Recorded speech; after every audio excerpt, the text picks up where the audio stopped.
Our Wyopreps fan voted small school game of the week for football this week takes us back to Class 1A six-man and a 1-2 showdown with second-ranked Dubois at top-ranked Little Snake River, visiting with head coach David Trembly of the Dubois Rams. And, Coach, got your season off to a good start last week. I know you had some scrimmage action prior to that, kind of in the 0 week.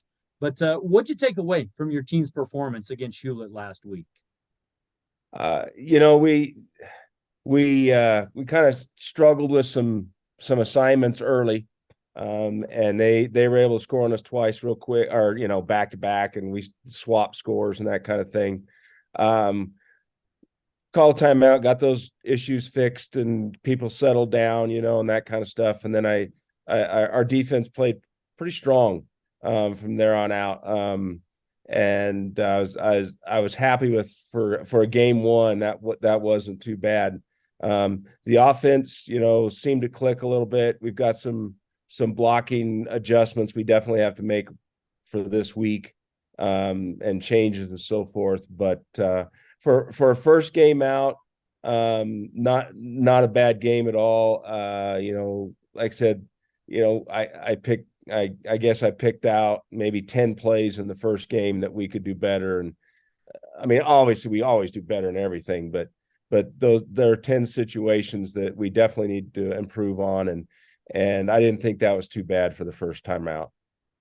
You obviously have one of the better young men. He's in your own house, but talk about Wyatt and just his development in his time in six-man football, if you wouldn't mind.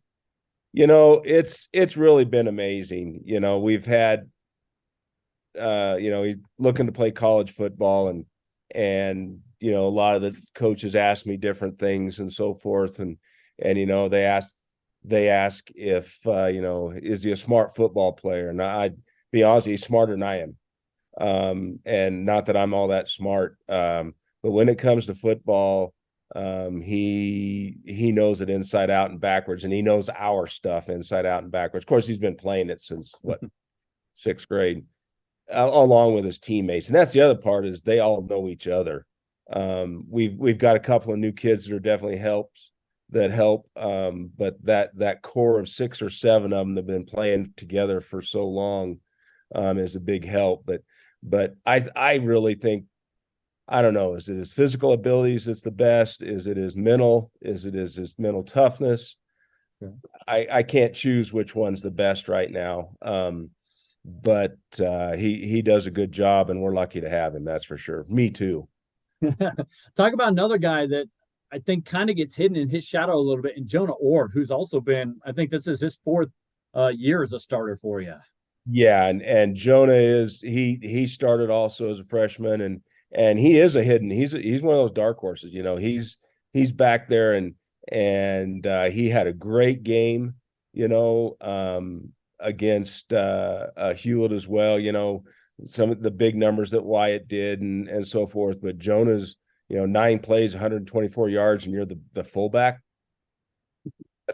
Darn good day. Not to mention the blocking that he does for us, along with Saban and Hayden and Caleb up front. The blocking is what really opens things up. And if we can get Jonah and Wyatt in the open field, I believe we can have a good day. What are your impressions of Coach Cobb and this Rattlers bunch you're going to see Saturday? Oh, what is it? 22 games now? Yeah, maybe 23. I can't remember. That's something hard to beat. Coach Cobb always has his teams ready to go. And that it doesn't matter who they lost last year. They lost some great talent. We lost some great talent. But they are going to be coached well. They may have a few plays that they have under their sleeve that we don't know about. We have probably a couple of them under our sleeve that they don't know about. But otherwise, I think he can guess 98% of plays we're going to run, and I can guess 98% of that they're going to run, and defenses as well. And it's going to be, I hope it's up to what it sounds like it's going to be. What kind of makes the difference for your ball club in a matchup like this, do you think, since you know each other so well? It's going to have to be our discipline, our execution, and our focus. I think it's going to come down to those three things. If we can be disciplined, um, and communicate, that's part of the discipline thing in my book. But if we can be disciplined, and then we can focus on the job at hand, not the scoreboard, not all this other stuff that's we got to focus on at hand what's going on, and just ask kids to do their best, and if they can do a little better than their best, that's great. And I think that's something that we have going for us, but I also believe that's those same three things Coach Cobb's got his teams going to. Coach Trembly, thank you so much for your time. Best of luck Saturday in Bags, and we'll catch you at the game. All righty, we'll see you there. Thanks. It is our WyoPreps fan voted game of the week, and we continue the conversation by visiting with Little Snake River head coach Jack Cobb for the second straight week, and I'm going to give you kudos. You called this a week ago, Jack, when we were talking before our visit about Matitsi, that this could be the small school game of the week, and lo and behold, the voters overwhelmingly choosing Dubois at your place. Talked with Coach Trembly. Give me a sense of, first of all, how did your team perform, and what'd you take away from the game one victory against Matitsi last week, Jack? It was a good opening game. Matitsi's tough. I mean, they had talent, they had some size. They had a good game plan. Zeb, Coach Hagan had them prepared, which I knew they would. We've had a lot of history with them. We came out a little flat. Have kids in new positions, and that's going to happen. And I said, that's fine. I said, we don't want to play the best ball first game of the year. So we had a lot to fix, and hopefully we did, but we're going to find out this week for dang sure. But we had a good game offensively. We moved the ball. We did what we wanted to do. It took us a little while. Defensively, we had new pieces. We finally got them into place and got them comfortable. And overall, it was a good first game. It wasn't perfect at all, but I'll take it. And but we dang sure got our work cut out for us this week. So what do you work on game one to game two? I know a lot of coaches say that you improve the most from your first game to your second game. What's your focus this week as you prepare for Dubois?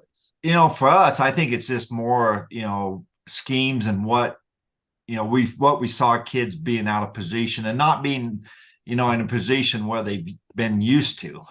We've moved kids around and new starters. And I think part of it, I thought maybe we overcoached them a little bit and got them prepared for too much, and instead of just letting them be themselves and play. And so I think, I told my other coaches, I said, I'm to blame on some of that too. And that maybe we overcoached them and stressed too much details instead of just letting them play a little bit of football and be football players. And so I think we kind of, got that out this week, and we've had a really good 2 days of practice. The last night was a great practice, and so I'm thinking the kids have got more comfortable, going into week 2 of what we expect them to do and what I'd be able to just go out there and just play football and not overthink things. What are you expecting out of Trembly and Dubois this week? Well, it's Trembly. I mean, both of them. I mean, my respect for Coach Trembly, it goes way back to the first year they was in 6-man, I think, like in 2012. And I found out in a hurry, he's a heck of a coach. And, even when they had some down years when they was young, I mean, you still had to show up and play them. And they are fundamentally just solid. I mean, you got to beat them because they don't beat themselves. He coaches them very well. And then when he has some talent to go with it, they're a handful. And, unfortunately for us, his son is as good as they've ever been in 6-man football in Wyoming. And he's just gotten bigger and stronger and more confident. And, last year he set the record for yardage, and he had a big, huge first game of the year against Hewlett. And he's a handful and dynamic kid, good kid too. I mean, that's one thing I got to say about Dubois, very respectful, just enjoy playing against a good, well-coached, fundamentally respectful team. And so, I love that part of it. Just a fun day, whether it goes in your direction or not, just competing against Dubois and the Trembleys. Dang sure won't miss him next year because he's dynamic. He's a good little player, and we had one kind of like him a few years ago, and so I understand how special them type of players are, and you enjoy them while you have them, and but it'll be hard to compete against him on Saturday. What else do they have besides Wyatt, do you think? Uh, Jonah Ord, I remember when them two were freshmen, we went up there and played them. And, I told Coach Sam then, I said, oh my God, we're going to deal with them two, for 4 years. Cause it was kind of like a 1-2 punch. And, Jonah's just gotten better and better. They do have some new pieces. They had some really good seniors last year that I was able to coach in the All-Star game. And I know how good Ryan Wells and Rux was and Chomley and so they had pieces to fill just like we did. I mean, we lost great players too. So the new kids that they have, I think they're just going to know what their jobs are, and they're going to be very disciplined to what they do. And so we got to stay focused on what our game plan is against them. And if we veer off from that, they're going to know, angles and everything else, how to beat us. And that's one thing about Coach Trembly. He always has a good game plan, and he knows what our brand of football is. And it's a battle. Every year we play him, it's tough. So it's going to be an interesting one for dang sure. You got, top 2 teams battling out in week 2. You find out dang quick where you are. And people asked me a lot in the last month. I said, I'll tell you after week 2. Yeah, absolutely. Well, it sounds like it's going to be those finer points of the game. I will see you on Saturday, and appreciate your time today. Appreciate it. Thanks, David.